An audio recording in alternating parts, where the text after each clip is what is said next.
तो गणितीय आगमन सिद्धांत चैप्टर हम शुरू करने चल रहे थे।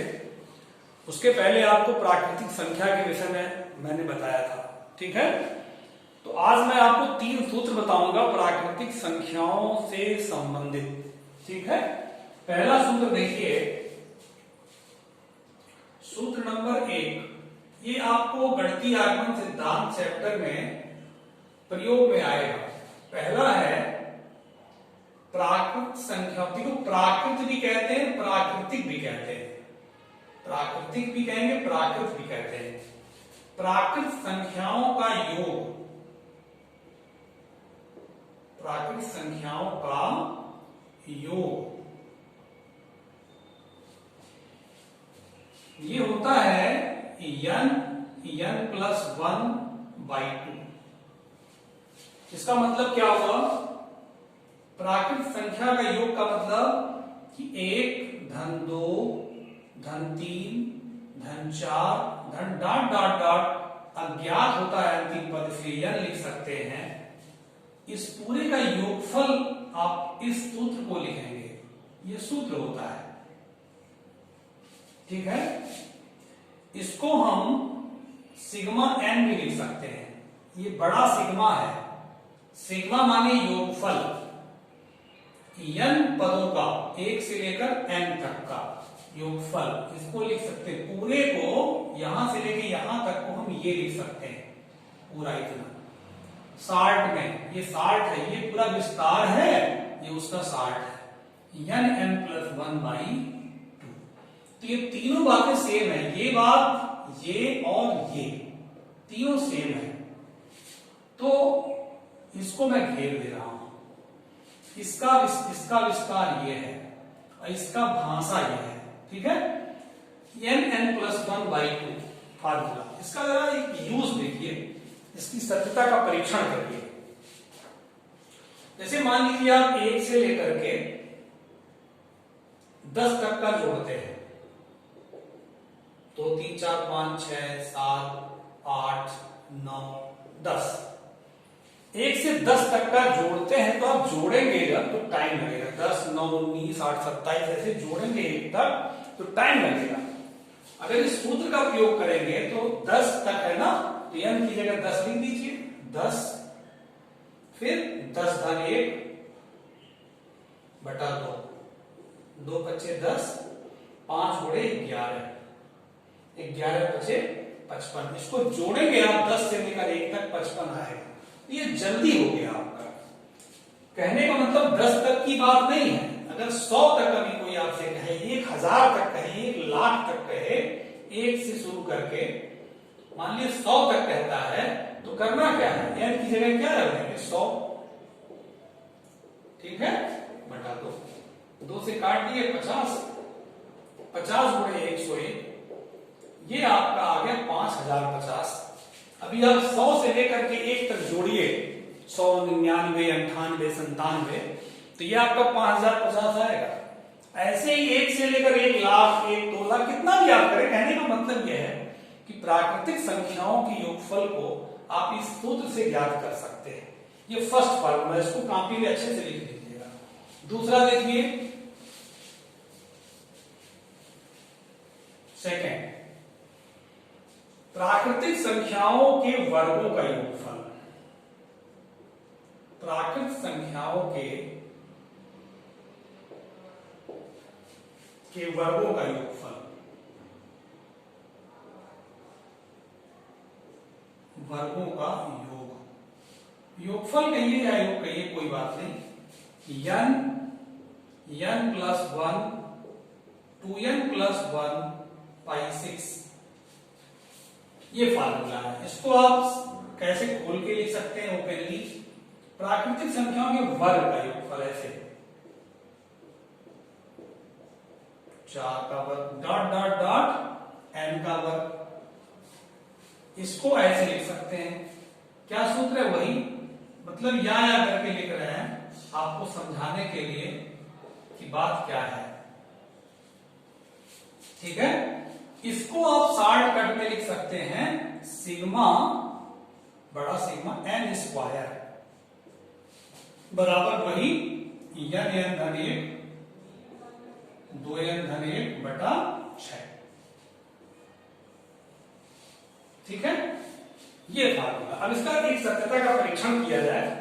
जैसे 1 2 का वर्ग, 3 का वर्ग धन 4 का वर्ग धन 5 का वर्ग, इसको आप जोड़ेंगे जब, तो 5 का वर्ग 25, 16, 9, 4, 1 सब जोड़ेंगे तब आएगा। फार्मूले में रखकर 5 पद तक है तो n की जगह 5 रख दीजिए। 5 5 धन 1, 5 गुना 10 धन 1/6। ये 6 और 6 कट गया। 5 गुणे 5 गुणे कितना आ गया 11। 5 गुणे 11 बचे 55।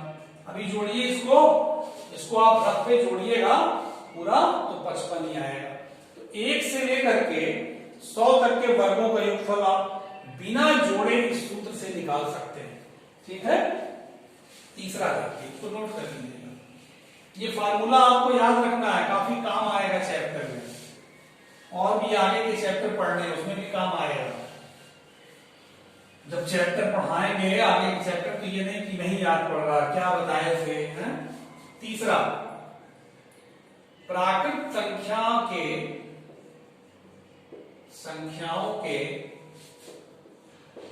घनों का योगफल, घनों का योगफल, summation of cube of natural number n+1/2 का होल स्क्वायर। इसको ऐसे लिख सकते हैं, 1 का क्यूब धन 2 का क्यूब धन 3 का क्यूब धन ... n का क्यूब। ठीक है, इक्वल टू वही चीज कई तरीके से लिख के बता दे रहे हैं भाई, देखिए ये चीज है। या और कैसे लिख सकते हैं, सिग्मा n क्यूब बराबर n+1/2 का होल स्क्वायर। आप ये मत सोचिएगा कि घनों का क्यूब का योगफल है तो ये स्क्वायर क्यों कर रहे हैं, स्क्वायर से ही आएगा। अभी आप टेस्ट करके देख लीजिए, अभी आप टेस्ट करके देखिए।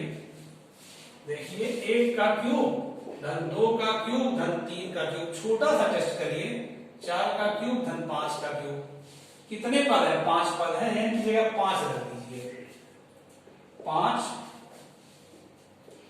धन 1/2 का स्क्वायर, 5 ये 6 हो गया बटा 2 का स्क्वायर। 2 तिया 6, 5 तिया 15 का वर्ग, 225 आया।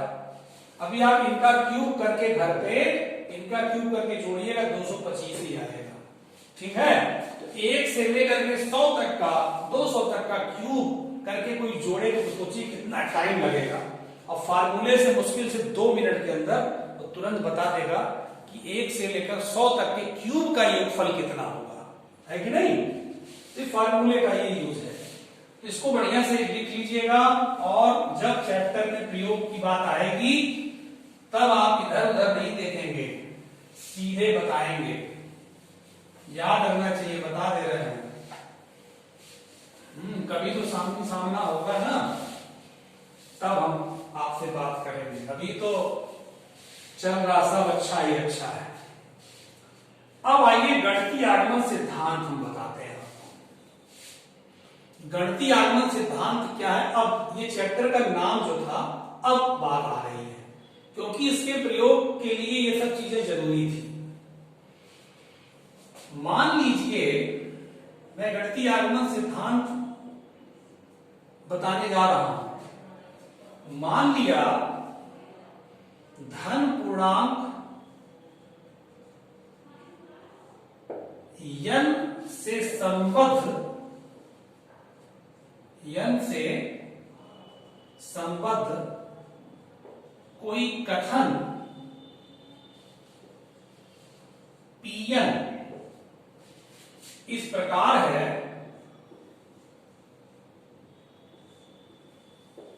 कि पहला, n बराबर 1 के लिए कथन Pn सत्य है, कथन Pn सत्य है। तो n बराबर 1 रखेंगे तो P1 हो जाएगा। दूसरा, यदि n बराबर k के लिए, k क्या है? एक प्राकृतिक संख्या है, प्राकृत संख्या है। ये मैं गणितीय आगमन सिद्धांत लिख रहा हूं। यदि n बराबर k के लिए कथन सत्य है, कथन pk हो जाएगा, n की जगह क्या पढ़ देंगे? k सत्य है, तब थर्ड, n बराबर k धन 1 पर कथन pk धन 1 की सत्यता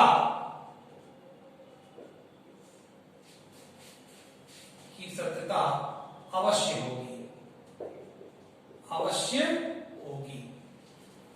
जब इन तीनों पर कथन की सत्यता सिद्ध हो जाएगी तब हम कहेंगे अतः सभी धन पूर्णांक n के लिए कथन Pn सत्य है। अब इसको समझिए बात को। ये पूरा गणितीय आगमन सिद्धांत मैंने लिख दिया। गणितीय आगमन सिद्धांत ये कहता है कि कोई कथन अगर सभी धन पूर्णांक के लिए सत्य है तो सभी धन पूर्णांक का मतलब क्या होता है? सभी धन पूर्णांक का मतलब 1 से शुरू करेंगे, 1 से शुरू करेंगे। मान लो 2 पर भी हम चेक किए, 3 पर भी चेक किए, 4 पर भी चेक किए, तो आखिर कहां रुकेंगे हम? कभी अंत तो होगा नहीं। कोई कहे 1 करोड़ पे रुकिए, तो क्यों 1 करोड़ पे रुके? 2 करोड़ पे रुके। कोई कहे 10 करोड़ पे रुकिए, तो कभी इसका अंत होगा नहीं। तो इसीलिए हम के मान लेते हैं। अंत नहीं होगा तो क्या मान लेते हैं? के के लिए कथन सत्य है, ये हम बोल देते हैं कि सत्य है। इसके बाद तीसरा हम निकालते हैं उससे एक ज्यादा, के धन 1 पर कथन की सत्यता हम निकालते हैं। तो इससे यह हो जाता है कि सभी धन पूर्णांक के लिए कथन की सत्यता का परीक्षण हो गया। तो कहने का मतलब कि प्राकृतिक संख्या पर 100%, पूरा 100% प्राकृतिक संख्या पर डिपेंड होता है गणितीय आगमन सिद्धांत। गणितीय आगमन का मतलब है, आगमन का मतलब है कि 1 से आप शुरू करिए, 1 से शुरू करिए और के धन 1 तक जाइए, और सब पर अगर वो कोई जो कथन देगा सवाल में, वो कथन की सत्यता का परीक्षण हो जाएगा, तो हम कहेंगे कि जो है गणितीय आगमन सिद्धांत से सिद्ध हो गया। ठीक है। अब इसमें एक सवाल जब हम बताएंगे आपको, तब आपको समझ में आएगा। अच्छा, अभी गणितीय आगमन सिद्धांत नोट कर लिए फेयर कॉपी में, मैं एक सवाल इसको बताने जा रहा हूं। ठीक है, देखिए तब समझ में आएगा। अभी तो खाली सिद्धांत बोलने से नहीं होता, इसका प्रैक्टिकल जब आप करेंगे, इसका जब प्रैक्टिकल होगा सवाल में, तब ये चीज पूरी खुल के सामने आएगी। बस इतना दिमाग में रखिए कि गणितीय आगमन सिद्धांत प्राकृतिक संख्याओं पर ही आधारित होता है। जैसे मैं बताने जा रहा हूं आपको एक्सरसाइज 4.1 का, एक्सरसाइज 4.1 का पहला सवाल कह रहे हैं कि सभी n is element of capital N, सभी n is element of capital N। Capital N माने नेचुरल नंबर है ना, हमें जो भी संख्या लेना है नेचुरल नंबर का लेना है, के लिए गणितीय आगमन सिद्धांत के प्रयोग द्वारा सिद्ध कीजिए कि, पहला सवाल। इसमें कथन क्या है? देखिए, जो सवाल है वो कथन है, 1 धन 3 धन 3 का स्क्वायर धन डॉट डॉट डॉट 3 पर n-1 बराबर 3 पे n -1/2। ये कथन है, हमें सिद्ध करना है कि सभी प्राकृतिक संख्या के लिए कथन सत्य है। किससे? गणितीय आगमन सिद्धांत के द्वारा।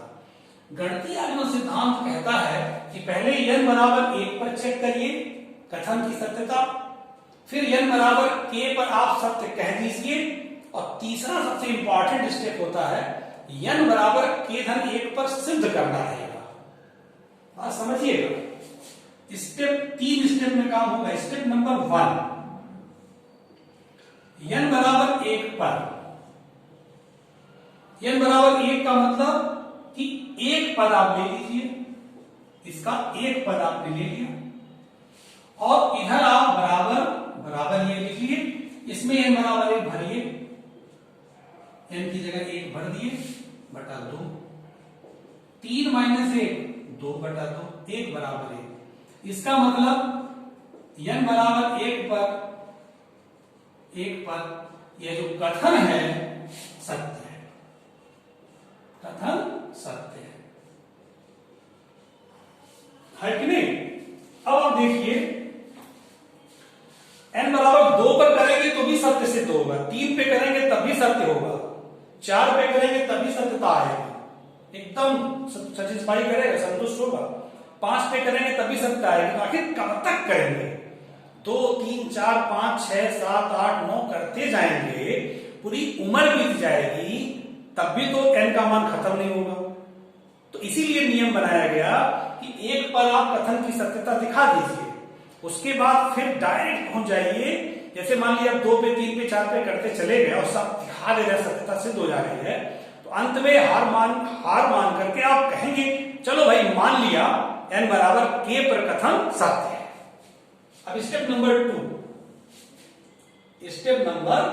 2 मानते हैं, मान लिया n बराबर k पर कथन सत्य है। तो जब n बराबर k पर कथन सत्य है तो इसमें दोनों पक्षों में n के स्थान में क्या रख देंगे? k।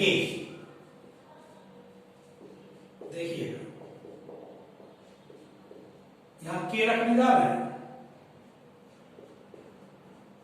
ये बटा 2। कहने का मतलब 1 पर आप सिद्ध कर दिए, चाहे तो 2 पर भी सिद्ध कर सकते हैं। 1 धन 3, अभी देखिए 2 पर करेंगे तब भी आएगा, 2 पर ले लीजिए और इधर 2 रखिए, तो 4 बराबर ये 9 में से 8, 8 बटा 2 4 आए कि नहीं? 3 पे करिए तो 3 पर भी आएगा, 4 पर भी आएगा, 5 पर भी आएगा, ऐसे करते रहिए, पूरी जिंदगी बीत जाएगी, कभी नहीं आप अंत पहुंच पाएंगे। तो हार मान के मानना पड़ेगा। मान लीजिए n बराबर k पर कथन सत्य है, तो n बराबर k रख दिए, सत्य हो गया। अब जो इसका तीसरा स्टेप है वो बहुत इंपॉर्टेंट, इसको नोट करिएगा, मिटाने चल रहे हैं आप करेंगे। तीसरा स्टेप बहुत इंपॉर्टेंट होता है, क्योंकि तीसरे स्टेप में n बराबर k-1 पर सिद्ध करना होगा, k-1 पर सिद्ध करना होगा। ये तो मान लेते हैं n बराबर 1 पर सिद्ध किए हैं और n बराबर k पर मान लिए हैं। क्यों? क्योंकि कितना सिद्ध तो करते चले जा रहे थे, जब एकदम आखिरी आ गया कि अब नहीं कोई संख्या पर कितनी संख्या लेगा, तो आदमी मान लिया n बराबर k पर कथन सत्य है। इसके बाद n बराबर k-1 पर सिद्ध करना पड़ेगा और उसमें पूरी सहायता ये करेगा। ठीक है? स्टेप नंबर 3 देखिएगा, n बराबर सबसे ज्यादा महत्वपूर्ण स्टेप 3 होता है, n बराबर k-1 पर। तो इसमें हम देखिए n की जगह क्या रखने जा रहे हैं? LHS खाली लेंगे और RHS सिद्ध करेंगे। LHS में n की जगह k-1 रखने जा रहे हैं, देखिएगा डॉट डॉट डॉट k-1 और ऋण 1। देखिए n की जगह k-1 रख दिया और ऋण 1 पहले से था। LHS में खाली रखे हैं, हमको RHS अपने आप मिलेगा n पर k-1 के रूप में, k-1 यहां लिखा मिलेगा जब सॉल्व करेंगे। ठीक है? अब बताइए इसके पहले का क्या पद होगा? इसके पहले होगा k-1। जैसे यहां k-1 है ना, तो k-1 से 1 कम होगा k। जैसे 2 के पहले 1 है, 1 कम हो रहा है ना, इसके पहले 1 घात कम हो रही है, k-1 है, तो यहां क्या होगा? k-1। अगर कोई पूछे आगे क्या होगा, आगे होगा k माइनस 1 माइनस 1, फिर k से 1 कम हो गया, यहां k धन 1, यहां k, फिर k माइनस 1, आगे वाला क्या होगा कोई पूछे आपसे, k माइनस 2 माइनस 1, है कि नहीं। तो ये सब नहीं लिखना आपको, केवल एक पद ज्यादा लिखना रहता है, क्योंकि स्टेप 2 का प्रयोग करेंगे।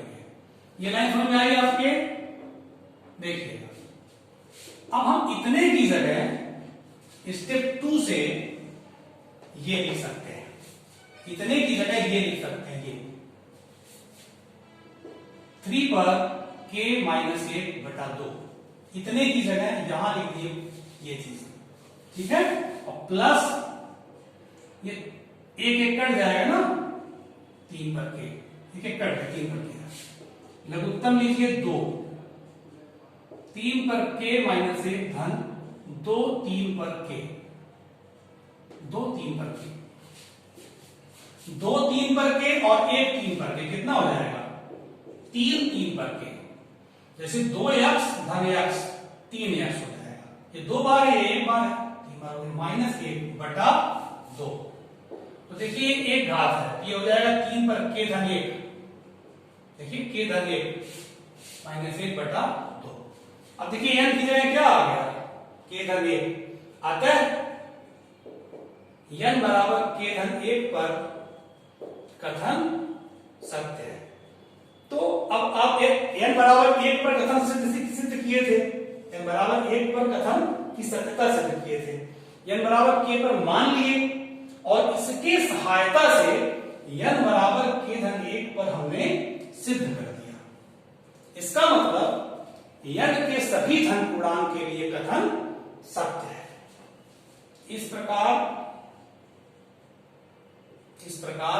n is element of capital N के लिए कथन सत्य है, ठीक है। ये गणितीय आगमन सिद्धांत से आपका सिद्ध हो गया।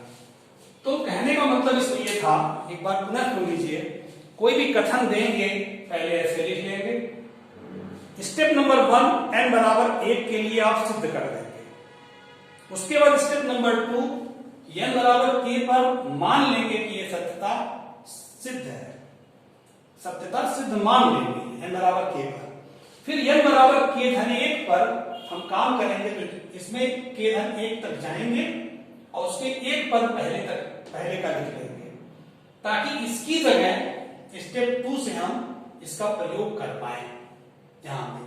और प्लस ये चीज आप लिख दिए हैं, एक कट गया 3 करके, इसके बाद लघुत्तम लिए हैं, जोड़ दिए हैं, और जहां n था देखिए RHS वाला मैटर अपने आप आ गया, n की जगह k धन 1 लिखा होगा। इसका मतलब कि n बराबर k धन 1 के लिए भी कथन सत्य है। तो 1 के लिए सत्य, k के लिए सत्य और k धन 1 के लिए सत्य, इसका मतलब सभी धन पूर्णांकों के लिए कथन सत्य है। यही गणितीय आगमन सिद्धांत है, ठीक है। इसके बाद आपको हम नेक्स्ट वीडियो में बताएंगे, ठीक ना। अभी काफी सवाल हैं, घबराइएगा मत, मान लीजिए थोड़ा बहुत अगर आपके समझ में कम भी आएगा, जो नेक्स्ट क्वेश्चन आपको बताएंगे काफी बातें आएंगी, तो आपको समझ में बहुत अच्छा आएगा। बस इतना समझिए, गणितीय आगमन सिद्धांत प्राकृतिक संख्याओं पर ही लगेगा, और प्राकृतिक संख्या का अंत नहीं होता है। अंत होता तो k क्यों लेते भाई, 1 पे लेते हो, जहां अंत होता वहां पे कर देते, अंत है नहीं इसलिए k माना गया है, और k मान कर भी अंत नहीं हुआ इसलिए k धन 1 पर सिद्ध कर दिया गया। इससे सिद्ध हो गया कि सभी धन पूर्णांकों के लिए कथन सत्य है, ठीक है।